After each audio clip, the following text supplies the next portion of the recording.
नमः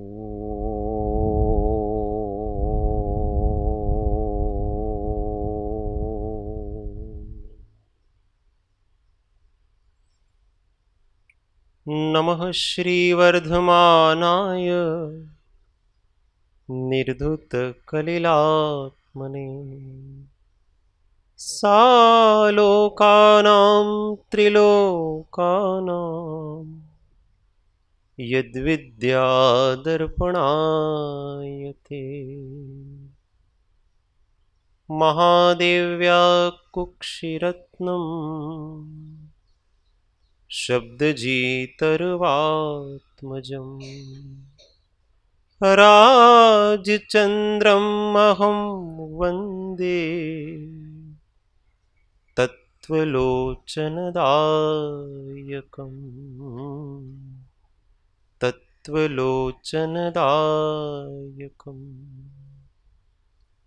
जे स्वरूप समझा विना पाम्यो दुख अनंत समझाव्યું તે પદ નમો શ્રી સદ્ગુરુ ભગવન પરાત્પર ગુરુવે નમઃ પરમપરાચાર્ય ગુરુવે નમઃ પરમ ગુરુવે નમઃ સાક્ષાત પ્રત્યક્ષ સદ્ગુરુવે નમો નમઃ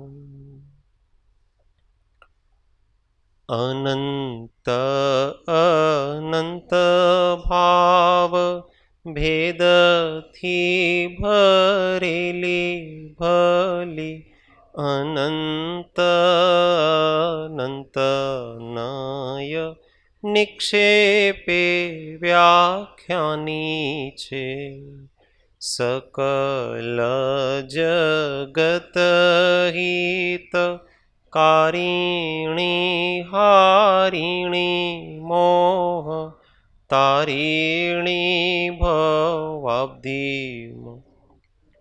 ચારિણી પ્રમાણી છે ઉપમા આપ્યાની જેને તમારા ખવીતે આપવાથી નિજ મતિ મપાઈ મેં માની છે અહો રાજ ચંદ્ર બાળ ખ્યાલ નથી પામતાય જીનેશ્વર તણી વાણી જાણી તેણે જાણી છે ગુરુરાજ તણી વાણી જાણી તેણે જાણી છે ઓ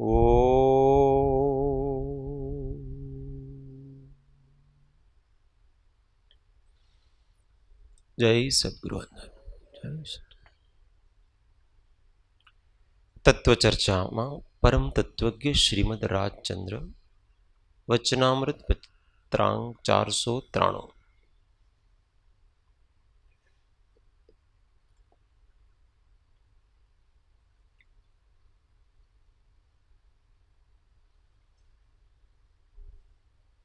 કોઈ મુમુક્ષુએ રિક્વેસ્ટ કરી છે કે 3 દિવસના સ્વાધ્યાય થયા એનો જરા સંક્ષિપ્તમાં સાર બતાવો. તો કાલે છેલ્લે જ બતાવ્યો સાર. કોને યાદ છે?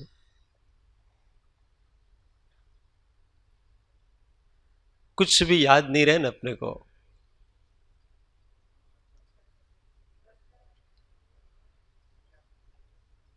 દ્રષ્ટા ઉપર દ્રષ્ટિ રાખો.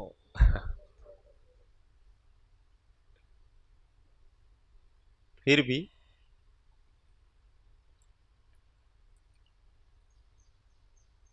प्रैक्टिकल धर्म बहुत गूढ़ नहीं है. दो तरफ से हमेशा पुरुषार्थ करते रहो. एक बाहर की तरफ का, एक अंदर की तरफ का. बाहर में हमारी किसी भी चेष्टा से किसी भी जीव को किंचित भी कष्ट नहीं पहुंचे उसका ध्यान रखो। ये बाहर की साधना है। और अंतर में अपने शांत स्वभाव को कभी मत छोड़ो। ये अंदर की साधना है। बस इसका प्रयोग केवल ज्ञान पर्यंत करते रहना।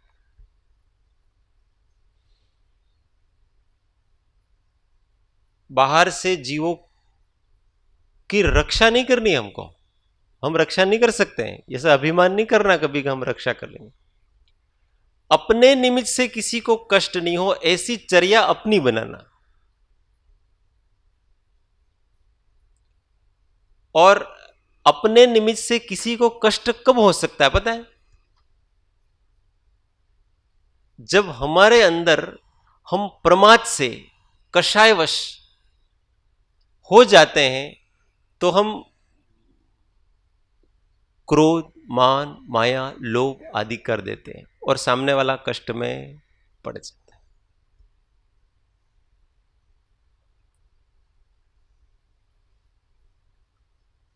हम अगर अनिच्छक रहेंगे तो बाहर में हम किसी को कष्ट नहीं देंगे।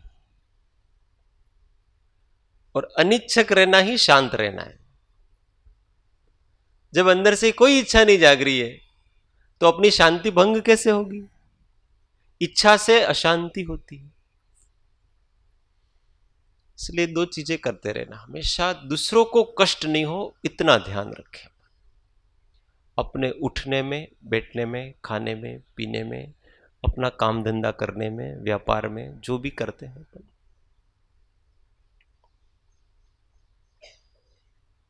और स्वयं अशांत नहीं।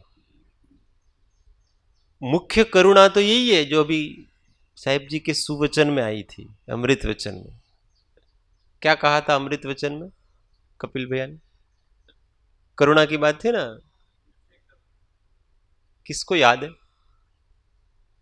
आज का अमृत वचन? किसको याद है? हाँ, निधि बहन को याद रहा?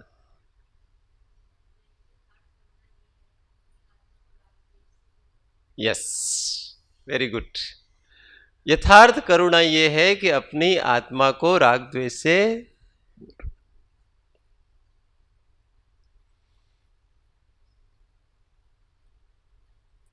ये उस 3 दिन के स्वाध्याय का ये सब सार है।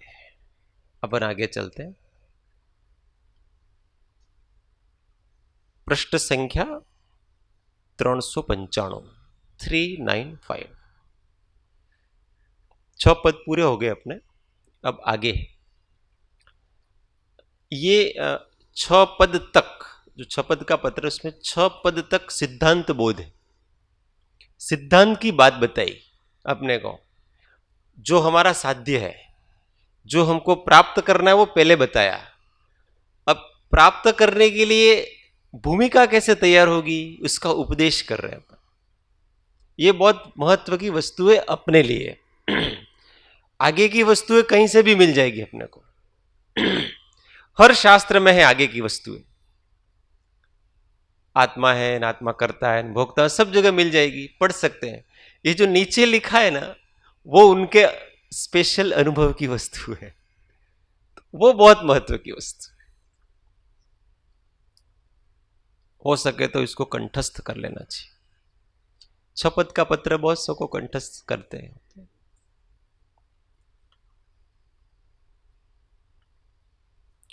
श्री ज्ञानी पुरुषोए सम्यक दर्शनना मुख्य निवासभूत कया एवा आ 6 पद અત્રે સંક્ષેપમાં જણાવ્યા છે। શ્રી જ્ઞાની પુરુષોએ સમ્યક દર્શનના મુખ્ય નિવાસભૂત કયા એવા આ 6 પદ અત્રે संक्षेप में जणाव्या छे। बहुत शॉर्ट में क्या है?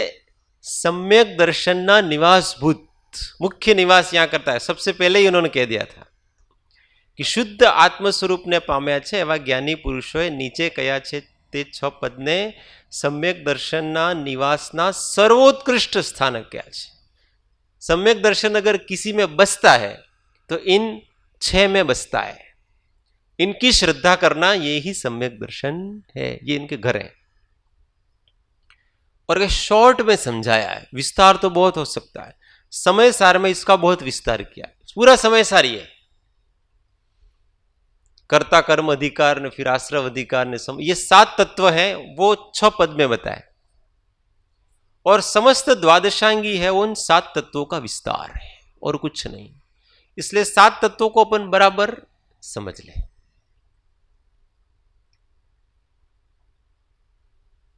समीप मुक्तिगामी जीवने सहज विचाરમાં તે સપ્રમાણ થવા યોગ્ય છે, પરમ નિશ્ચય રૂપ જણાવવા યોગ્ય છે। તેનો સર્વ વિભાગ્ય વિસ્તાર થઈ તેના આત્મામાં વિવેક થવા યોગ્ય છે। સમીપ મુક્તિગામી જીવને સહજ વિચારમાં તે સપ્રમાણ થવા યોગ્ય છે। अब ये अंदर किसको बैठेंगे? दिल में। समीप मुक्तिगामी जीव, जिसका संसार सागर अब कितना रह गया है?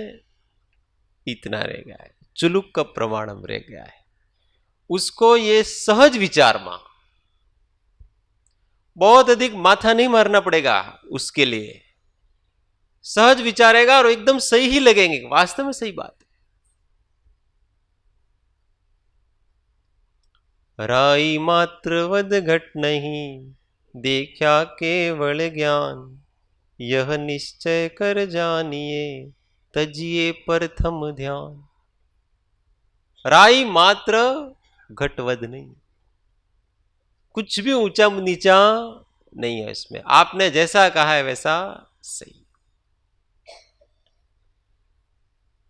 વિતરાગનો કહેલો પરમ શાંત રસમય ધર્મ પૂર્ણ સત્ય છે, એવો નિશ્ચય રાખો।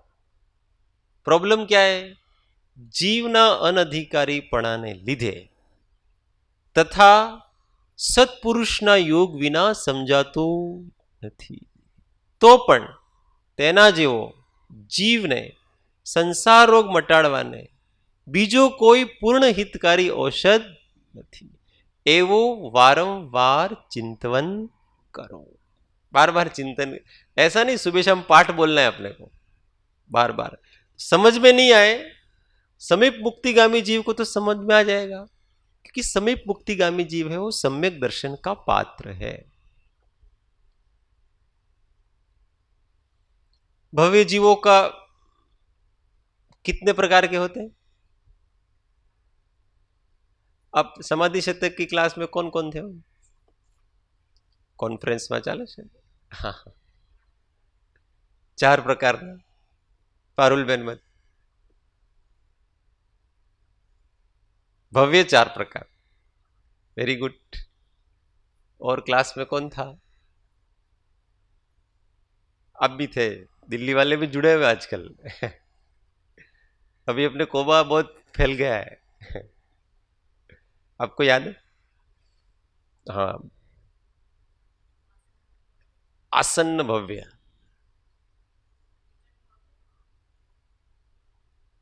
निकट भव्य, दुर्भव्य,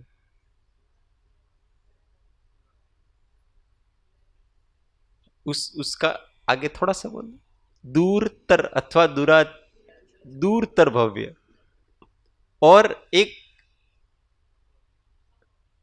नहीं, अभव्य नहीं, यहां भव्य की बात चल रही, भव्य सम अभव्य। तो 4 प्रकार के हो गए। एक तो हो गए आसन्न भव्य, तो ये समीप मुक्तिगामी जीव उनकी बात कर रहे हैं।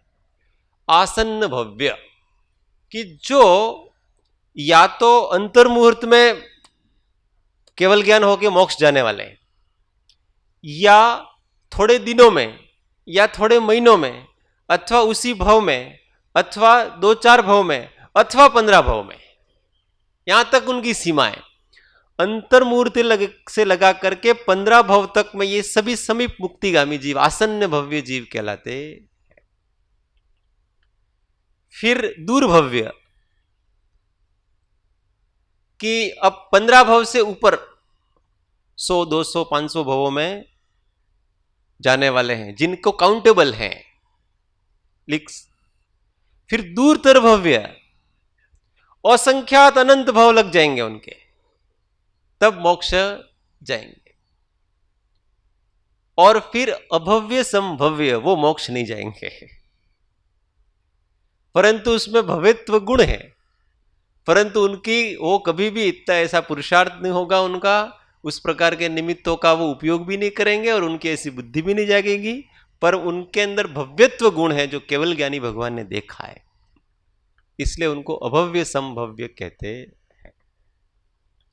तो यहां समीप मुक्तिगामी जीव ने, तो हम बहुत से लोगों का प्रश्न है ना, हमें भव्य चाहिए कि केम, तो अब यहां से समझ में आएगा कि ये 6 पद हैं, वो अगर हमको विचार करके सप्रमाण लगते हैं कि नहीं, बिल्कुल सही बात है आपकी,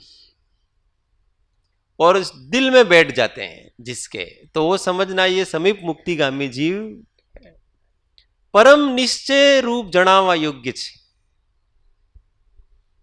परम निश्चय मतलब परम परमार्थ,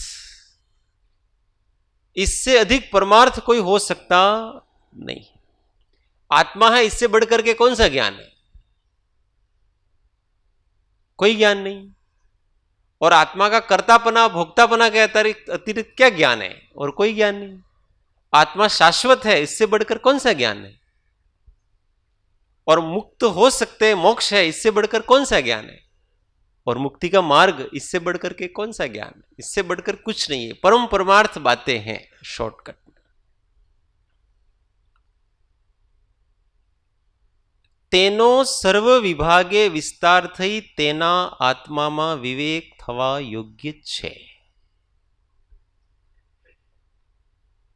ये बात थोड़ी अब समझने की है। तेनो सर्व विभाग के विस्तार थई,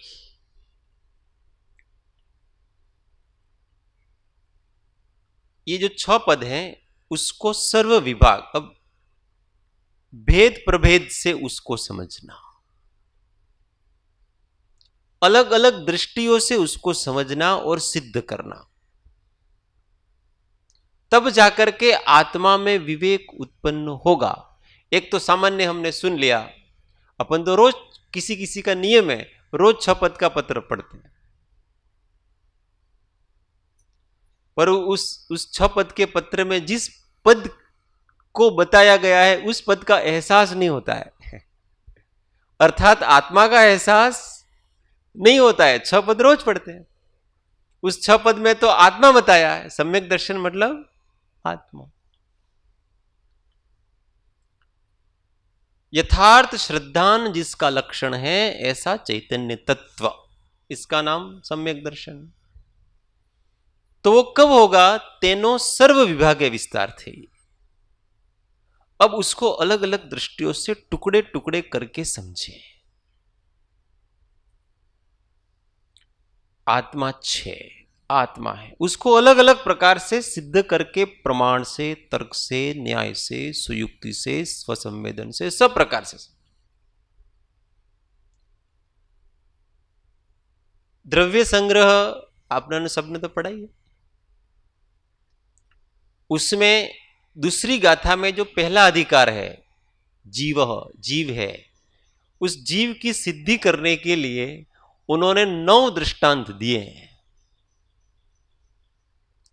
उससे उन्होंने जीव की सिद्धि की है कि अगर कोई नहीं मानता है, नास्तिक है, तो वो 9 प्रकार से उनको समझाया कि आत्मा है, ये इस 9 प्रकार से सिद्ध होता है। उसमें फिर अलग अलग प्रकार के हांडी वगैरह बताया ना, जन्म मृत्यु बताया ना, बहुत सारी चीज, वो पढ़ लेना। यहां बैठे उनको तो बहुत पढ़ने की जरूरत नहीं है, अपने को तो मैं हूं, इसके ऊपर किसको अविश्वास है? कौन ऐसा मानता है कि जो मैं नहीं हूं? ऐसा तो कोई नहीं मान रहा है ना। अगर कोई ऐसा माने कि आत्मा नहीं है, इसका मतलब वो स्वयं अपने अस्तित्व का अस्वीकार कर रहा है। जो कहने वाला है वो ही झूठा है इसका, तुम झूठ बोल रहे हो। तो कहा किसने? आत्मा नहीं है ऐसा किसने कहा? वो जिसने कहा वो आत्मा है, वो तुम हो। जो नास्तिक है वो आत्मा नहीं है उसने अपने आप को नास्तिक मान लिया। नास्तिकता आत्मा नहीं है, नास्तिकता जिसके अंदर है वो आत्मा है। प्रॉब्लम यहीं पर आ जाती है अपने है कि हम जो नहीं है उसको हम मान करके, हमको तो आत्मा का अनुभव ही नहीं होता है। कहां से होगा? श्रद्धा ही गलत जगह बैठी हुई है। મને તો ઘણો ક્રોધ આવે છે, ઘણો અભિમાન થઈ જાય છે, માયાચારી થઈ જાય છે, લોભ થઈ જાય છે, અપસેટ થઈ જાઉં છું। ये सब कहां है? ये सारे विकार कहां जागते हैं? आत्मा में जागते हैं ना। तो जिसमें जागते हैं वो हम है, ये हम नहीं है। समझ में आ रही बात? अगर वो जीव उस समय ऐसी दृष्टि करे कि जिसमें से ये क्रोध जाग रहा है, मान जाग रहा है, माया जाग रही है, लोभ जाग रहा है, काम जाग रहा है, ये जो जाग रहे हैं वो मैं नहीं हूं, क्योंकि ये तो चले जाएंगे। कोई पकड़ के रख सकता है? समय सार में उनको अशरण कहा है। ये जितने विकार हैं वो सब अशरण भूत है, वो रुके रुकते नहीं है।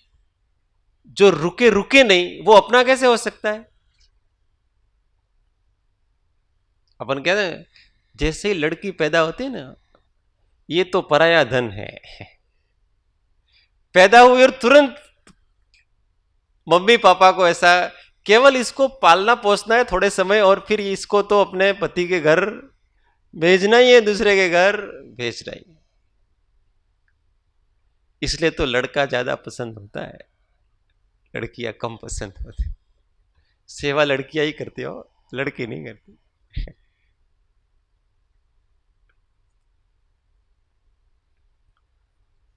तो वास्तव में वो पराया है। कौन पराया है? जो विकार उत्पन्न होते हैं, जो विकल्प उत्पन्न होते हैं, वो हम नहीं है। तो जब वो उत्पन्न हो उस समय अगर हम उसमें मैंपना नहीं करें तो हम आत्मा के समीप रहेंगे, तो हमारा अस्तित्व सिद्ध हो गया। विकार के समय भी मैं हूं, विकार नहीं है तब भी मैं हूं, हर समय मैं हूं। इसी को तो पकड़ना है अपने को। पर प्रॉब्लम क्या खड़ी होती है? हमारा अस्तित्व हमको कैसे हम भुला देते हैं कि विकार के समय उस मैं को याद नहीं रखते हैं, अस्तित्व को याद नहीं रखते हैं, उस विकार के ऊपर पूरा ध्यान है, कंसंट्रेशन। હું છે ને આમ પાગલ થઈ ગયો છું, કઈ सूझતું નથી। कुछ सूझता नहीं है, उसका ज्ञान किसको होता है? वो हमें। इसलिए हर परिस्थिति में अपने आप को शांत रखा जा सकता है।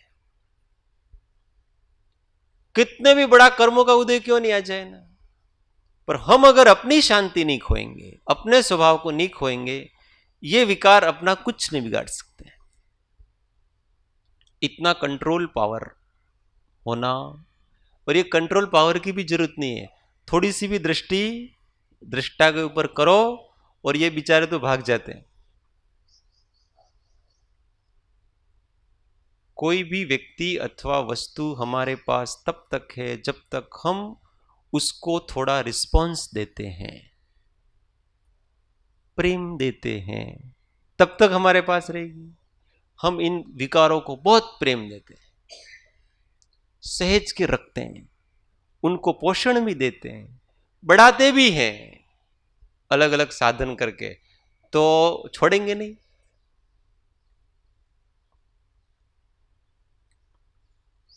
इष्टोपदेश में अविद्वान पुद्गल द्रव्यम यो भी नंदती तस्य तत् न जंतु जातो सामीप्यम चतुर्गतिषु मुंचती। ऐसा आचार्य महाराज ने कहा है कि जो अविद्वान है जो पुद्गल द्रव्य को अभिनंदती, उसका अभिनंदन करते हैं, स्वागत करते हैं, वेलकम करते हैं। कौन से पुद्गल द्रव्य का? शरीर का, भोगों का, 5 इंद्रियों के विषय का, और जगत में जो जो भी दिखता है उसको बहुत प्रेम करते हैं, वेलकम, बहुत अच्छा लगा। तो कहते हैं आचार्य महाराज कि आप जिसका अभिनंदन करोगे, स्वागत करोगे, वो चारों गतियों में आपका पीछा नहीं छोड़ेंगे। इसलिए हमको शरीर के प्रति आसक्ति है, ये शरीर आपका पीछा नहीं छोड़ेगा। ये नौकर्म वर्गण, आप जिस गति में जाओगे आपके पीछे पीछे आएंगे। जिन जिन भोगों की वासना लालसाएं करोगे वो आपके पीछे पीछे दौड़ेंगे, सब पीछे पीछे दौड़ेंगे। क्योंकि जिसकी इच्छा करेंगे, जिसको रेस्पॉन्स देंगे, वो पीछे पीछे दौड़ेंगे। और हम अपने अस्तित्व को महात्म्य देंगे तो हम अपने अस्तित्व के समीप रहेंगे। ये जीव की सिद्धि।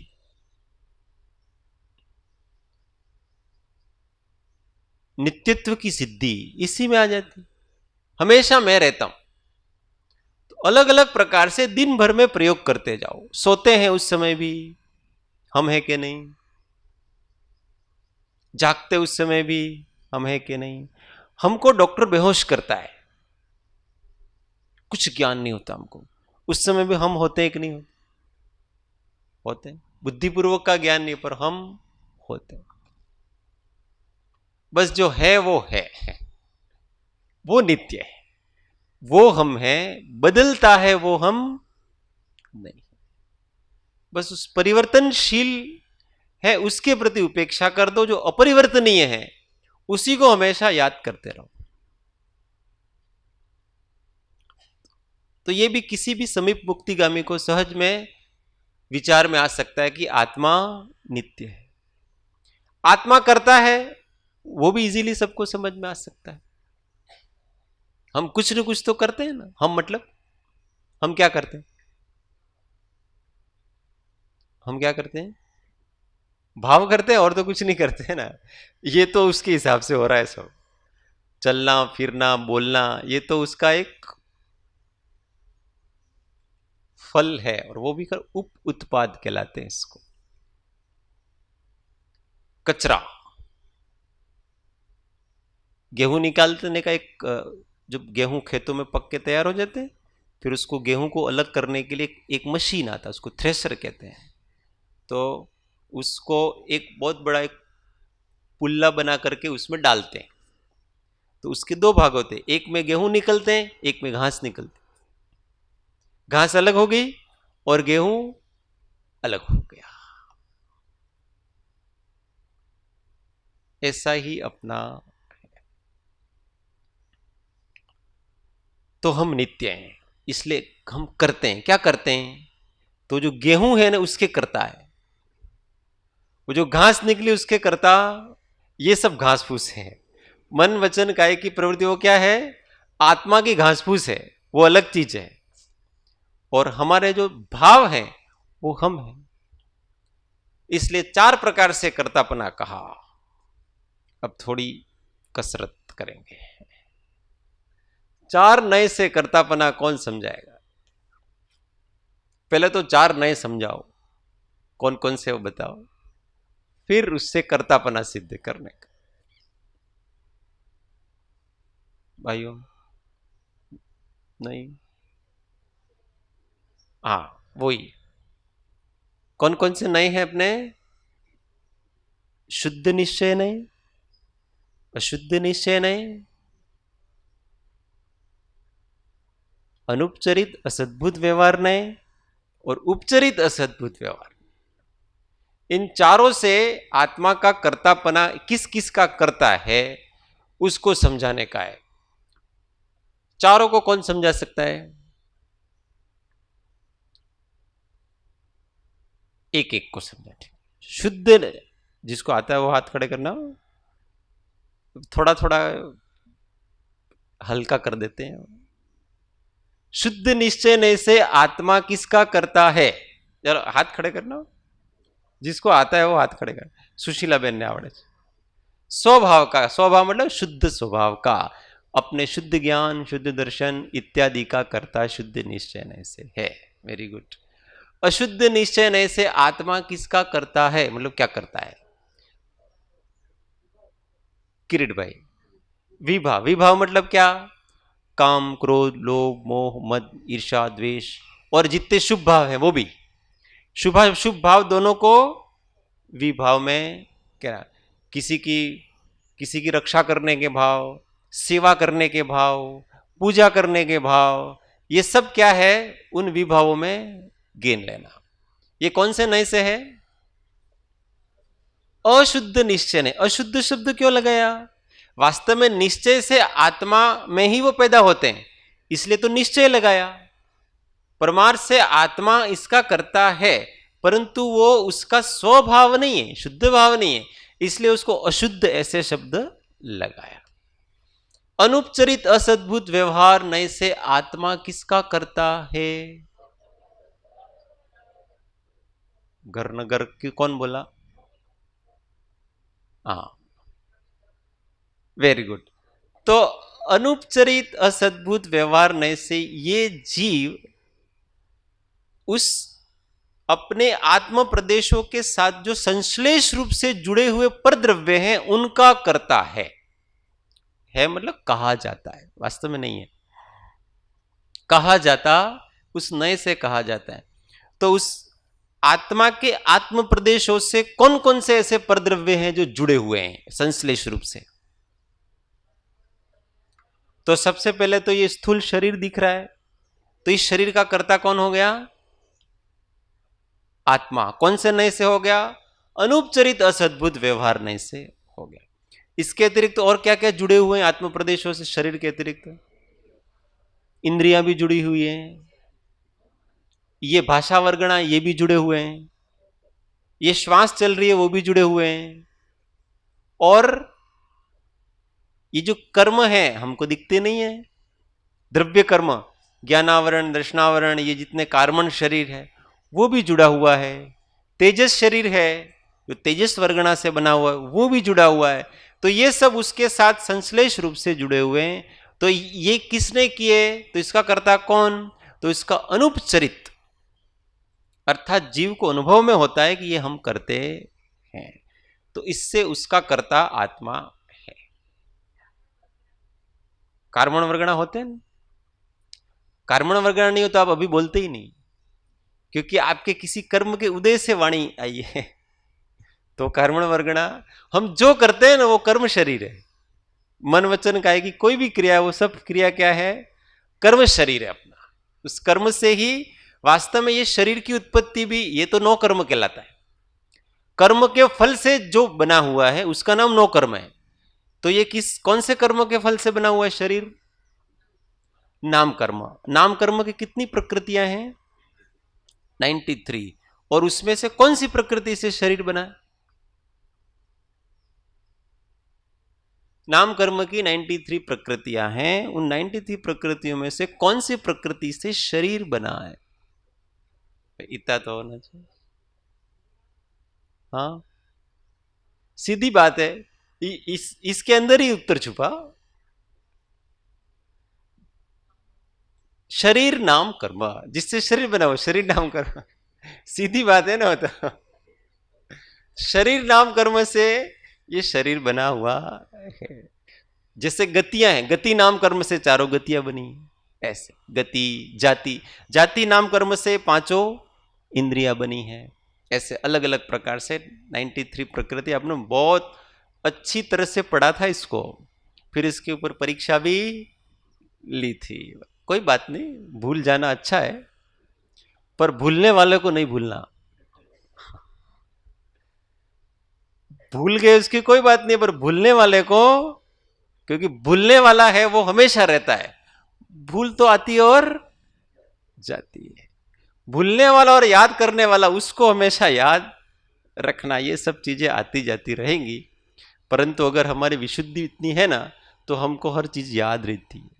क्षोभक्षम कब बढ़ेगा हमारा? जब हमारी विशुद्धि होती है, मोहनी कम होता है, तब क्षोभक्षम भी बढ़ता है। एकाग्रता रहती है, एकाग्रता से सुन सकते हैं, रुचि से सुन सकते हैं, रुचि से और एकाग्रता से सुनेंगे तो वो हमको याद रहता है। याद इसलिए नहीं रहता है कि जब व्याख्यान होता है अथवा पढ़ते हैं उस समय दिमाग दूसरी दूसरी जगह रहता, क्योंकि मोह राग है तो चित्त एक जगह टिकता नहीं है। तो जिसके मोह राग द्वेष कम हो गए उसी के क्षोभक्षम बढ़ता है, ये भी उसी का काम है। इसलिए क्षोभक्षम व्यर्थ नहीं है, क्षोभक्षम काम आता है अपना। चार और उपचरित असद्भुत व्यवहार नए से किसका करता है? हाँ, घर नगर इसमें लिखा है इसलिए, बाकी समझना इसको कि आत्मा से जो संश्लेष अथवा एक क्षेत्रावगाह जुड़े नहीं है, ऐसे सर्व पदार्थों के साथ जो आत्मा का संबंध है बताया जा रहा है, वो सब उसका कर्ता कौन है? आत्मा उपचरित असद्भुत व्यवहार नए से करता है। जैसे हमारा घर है, उसको कहेंगे इसका मालिक कौन है, इसका कर्ता कौन है, तो मालिक को कहेंगे ये है, जबकि वो दोनों बहुत दूर है। उन्होंने तो बनाया भी नहीं है वास्तव में, वो तो कहीं से रेत आई, न कहीं से पत्थर आया, न कहीं से क्या आया, न फिर कारीगर आया, न कारीगरों ने बनाया। उसने क्या किया? केवल उसने तो केवल घर बनाने का संकल्प किया था, भाव किए थे और उसके पुण्य योग से बन गया। इसलिए जो भाव करता है वो करता है, करने वाले काम करने वाले करता नहीं है, जो उसका संकल्प करता है वो करता है। अबद्ध नौकर में सर ये अपना साधना केंद्र है, उसका कर्ता कौन? इसकी स्फुरणा किसको हुई? सबसे पहले साहिब जी को ही हुई ना। तो अपने को एक कर्ता मानना है तो वो ही करता है इसके, और उन्होंने तो कुछ नहीं किया, उन्होंने संकल्प करके कुछ नहीं किया, बाकी तो सब क्या हुआ? ऑटोमेटिक हुआ। तो यही कर्ता बना है बस। उपचरित असद्भुत व्यवहार नहीं, उपचार से माना जाता है, बाकी होता नहीं। तो ये कर्तापना। उसी प्रकार से भोक्तापना, जिस चार प्रकार से कर्तापना है उसी चार प्रकार से भोक्तापना है। हम अभी किसकी चर्चा कर रहे हैं पता है? सर्व विभाग है विस्तार से, अलग अलग प्रकार से उसको समझने का प्रयत्न करें। कर्तापना भोक्तापना किस किस प्रकार से है। हाँ, अभी जवाब सब यहीं से आना चाहिए।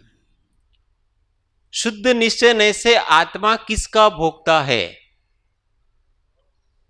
हितेन भाई, स्वभाव। स्वभाव मतलब जैसे ज्ञान दर्शन आदि का वहां करता था, उसी प्रकार से ज्ञान दर्शन आदि से जो उत्पन्न आनंद है, शांति है, निराकुलता है, उसको भोगता है, और किसी को भोगता नहीं। अशुद्ध निश्चय नए से ये आत्मा किसका भोगता है?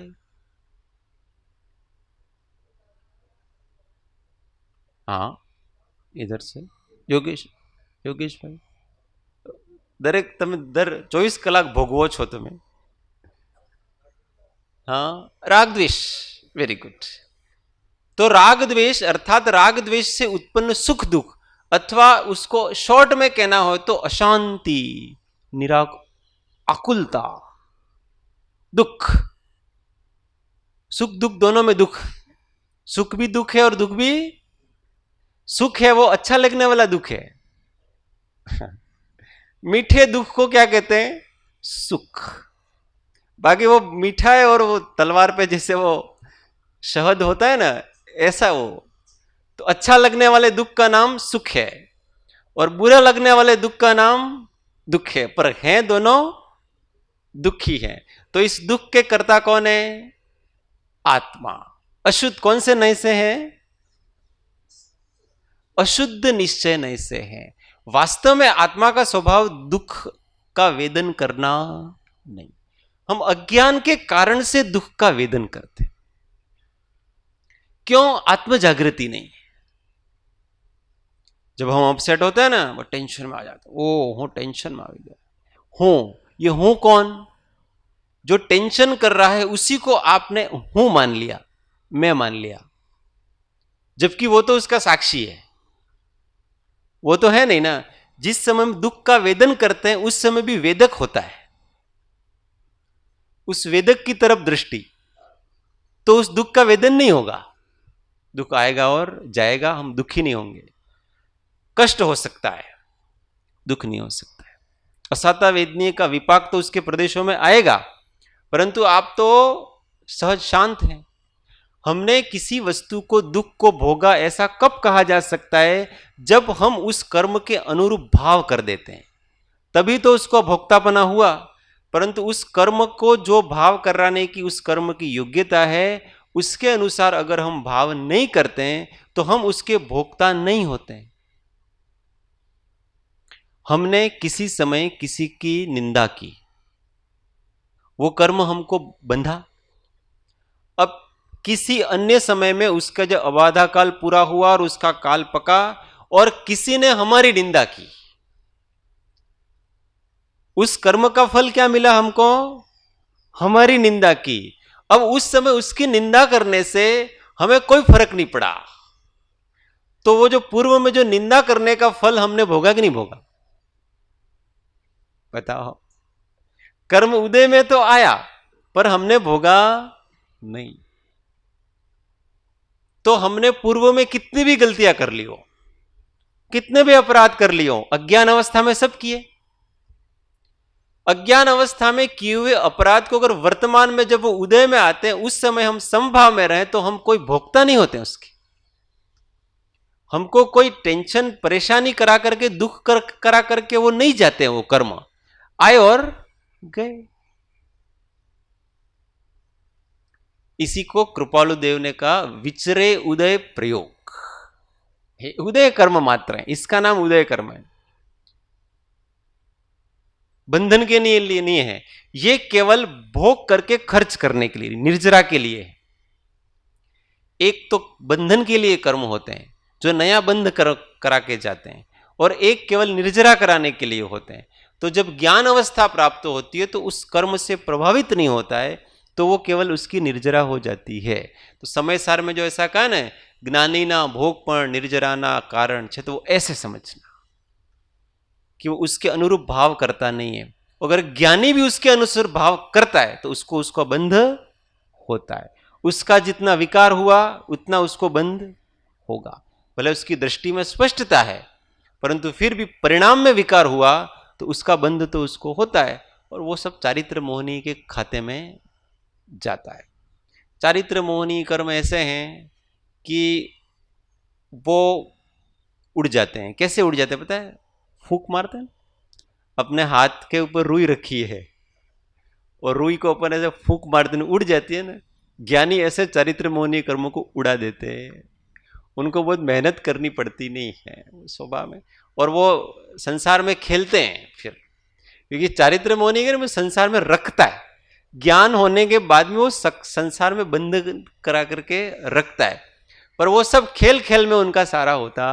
जितने भोग करने हैं ना, जितने क्या करना है, जितनी लीलाएं करनी है, इसलिए अपने कहते हैं ना कि भगवान अवतार लेते हैं और फिर वो लीला करते हैं, ऐसा कहते हैं। वास्तव में ये लीला है कि जो सम्यक दृष्टि महात्मा होते हैं वो स्वर्ग जाकर के फिर वो धरती पर आते हैं। तो वो ज्ञानी धरती पर आते, वो जन्म से ही ज्ञानी है, तो वो लीला पुरुष है। उनको भोग संपत्ति मिलेंगी, सब होगा। अगर कहीं दीक्षा नहीं ली तो उसके पहले शादियां भी करेगा, ये भी करेगा, अगर कोई राजा महाराजा है तो सम्राट है तो लड़ाइयां करेगा, सब करेगा वो। पर सब क्या है? कृष्ण लीला। सारी कृष्ण लीला है या सारी राम लीला है, और कुछ नहीं है उसकी, केवल लीला है।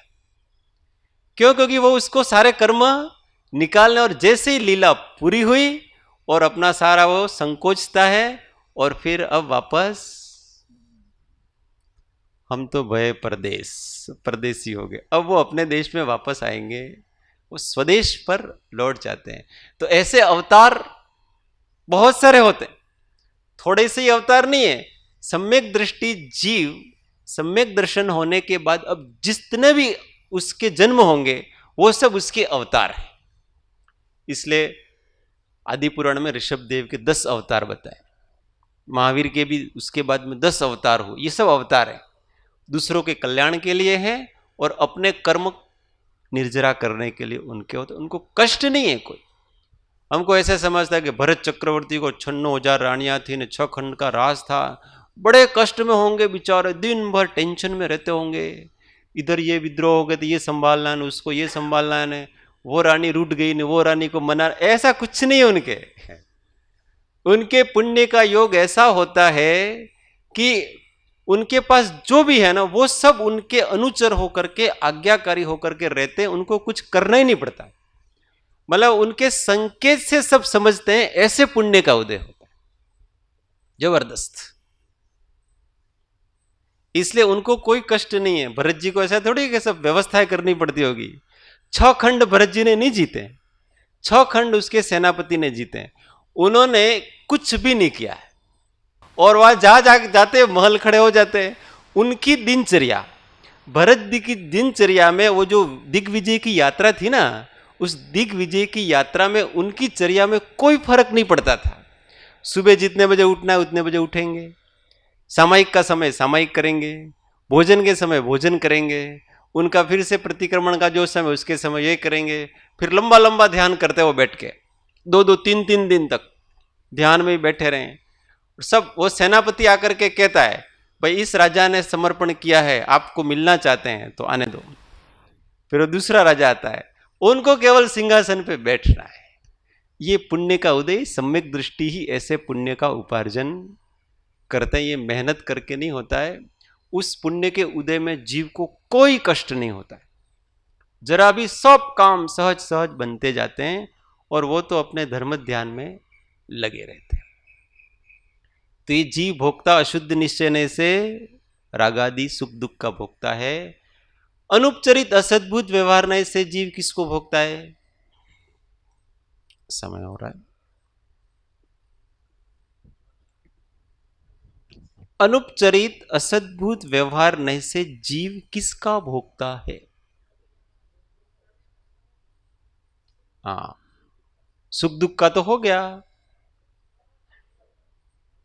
हाँ, तो जो कर्म का विपाक है ना, ज्ञानावरणादि कर्म का विपाक है, वो जो उसके उन प्रदेश को उसको भोगता हो, उस कर्म के विपाक को भोगता है, सुख दुख को नहीं। सुख दुख तो वो उसके अंदर जो मोह उत्पन्न होता है उससे होता है, यहां तो केवल विपाक है, उस विपाक को भोगता है। और उपचरित असद्भुत व्यवहार नहीं से किसको भोगता है?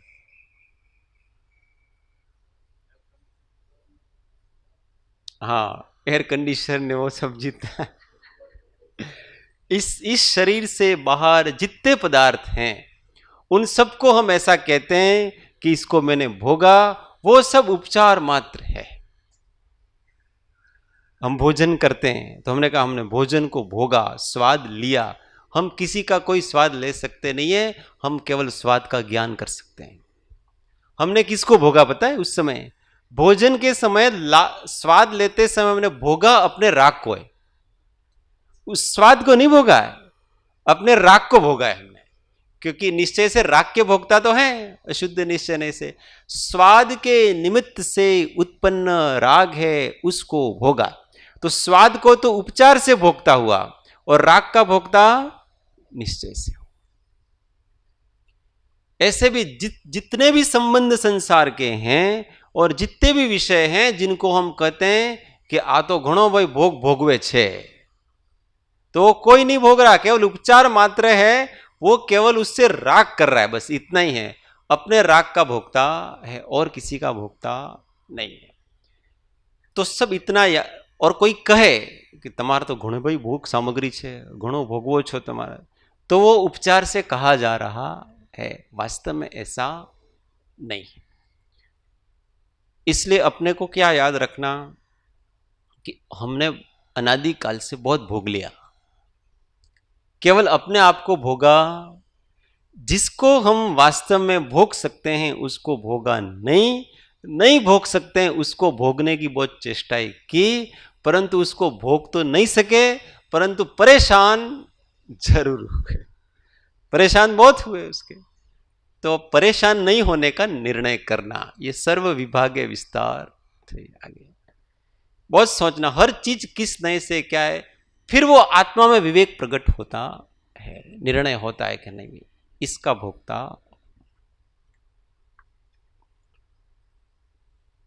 कोई ने प्रश्न पूछू छे? यस, हाँ,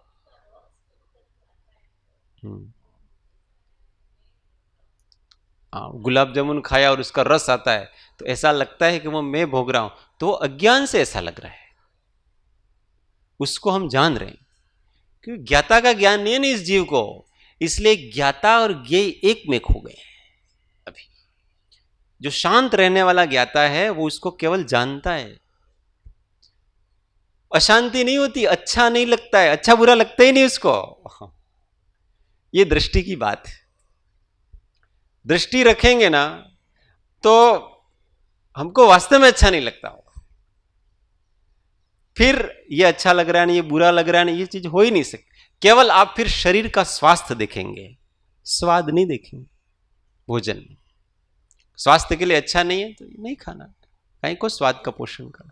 आ જેટલા ફરસાણ છે ને તમારા ભોજન, બધું ફરસાણ આ જીભ માટે છે। जितनी अच्छी अच्छी डिश बनाते हैं वो सब जीभ के लिए है, पेट के लिए, शरीर के लिए तो कुछ नहीं है ये सारी चीज।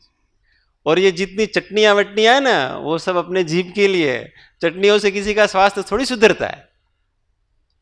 इसलिए सावधान रहना, और अपने गुजरात में गुजरात और गुजराती दोनों जीभ के लिए बहुत है।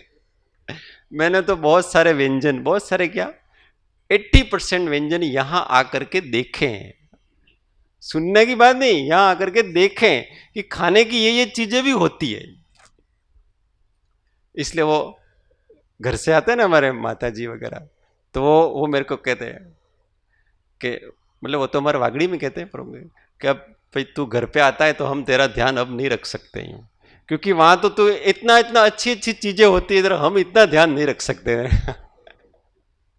मैंने कहा वो पुरानी चीज ही अपने तो बहुत अच्छी है, 2-3 चीजें खाने में हो बहुत अच्छी बात है, परंतु बहुत सारी चीजें बनाने आती है वो कोई बुरी बात नहीं है, अच्छी बात है।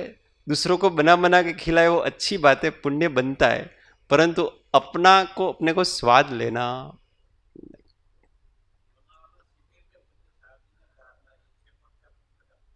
हाँ, हाँ, कर्ता भोक्ता ही समझना है। समय सार में सबसे अधिक बड़ा अधिकार यही है, कर्ता भोक्ता अधिकार। सेंसिटिव होते हैं वो, अज्ञान में सेंसिटिव हैं, ज्ञान में सेंसिटिव हो ना तो कोई उस सेंसेशन का उपयोग अपना सेंसेशन करे अपन, बस। तो शांत भाव से बैठ करके अपने अस्तित्व की गहराइयों में जाने का प्रयत्न करें, दूसरे को छोड़ो। दूसरे तो सब होना है, अरे खाने के समय खा लेंगे ना, पर खाने के बाद भी कहीं को याद करना खाने की चीजें, जो भोग करना है ज्ञानी लोग भी भोग करते हैं, पर वो अपने मन का कंट्रोल इतना है कि जिस समय उनको भोग करना है ना उसी समय वो कर लेते हैं, बस बड़े एकाग्रता से कहें। भोग के आगे पीछे भोग का चिंतन नहीं, वो ज्ञानी। भोग तो वो भी अपनी तरफ से करेंगे, अपनी तरह से करेंगे, पर भोग के आगे पीछे भोग का चिंतन नहीं, भोग के आगे पीछे स्व का चिंतन। और जिस समय भोग सामने आएगा प्रेम से कर लो, नो प्रॉब्लम। इसलिए ऐसा कहते हैं कि जगत के अज्ञानी जीव तो भोग भी अच्छी तरह से नहीं भोग सकते हैं। क्यों? क्योंकि वो शांत नहीं रह सकते।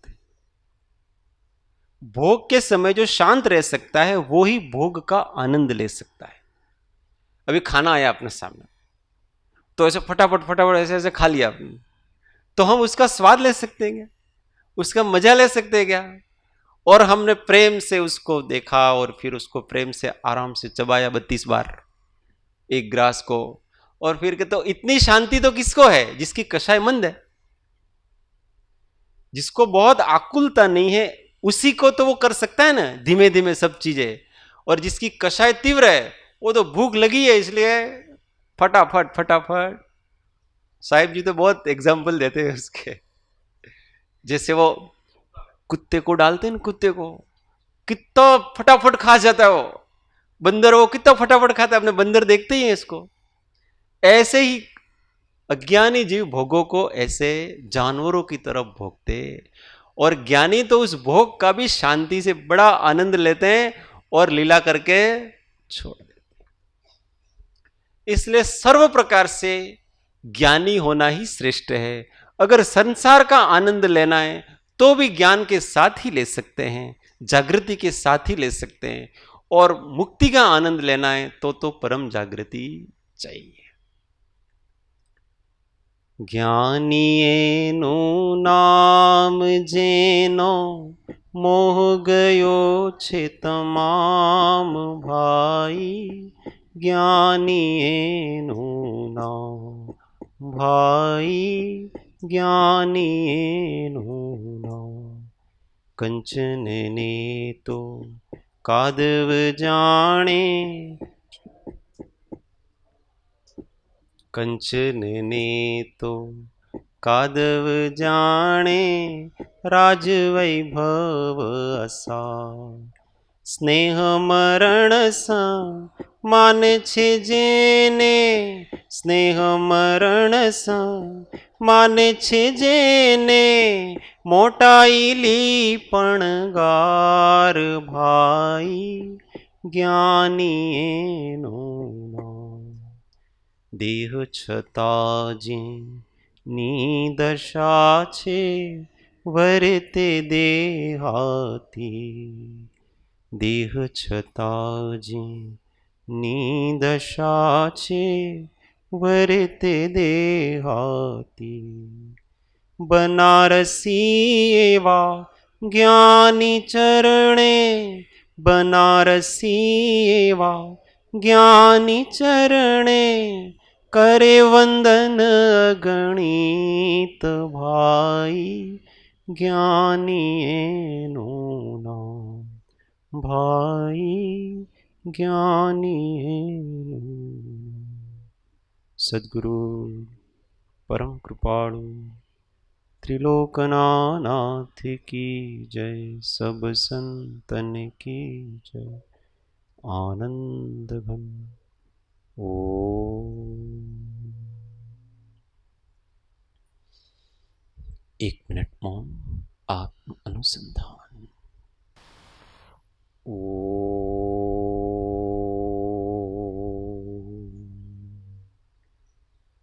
सूत्र सौ साथे। હું આત્મા છું, આપનો સેવક છું, સૌનો મિત્ર છું। હું આત્મા છું, આપનો સેવક છું, સૌનો મિત્ર છું। હું આત્મા છું, આપનો સેવક છું, સૌનો મિત્ર છું। ઓમ શાંતિ શાંતિ શાંતિ।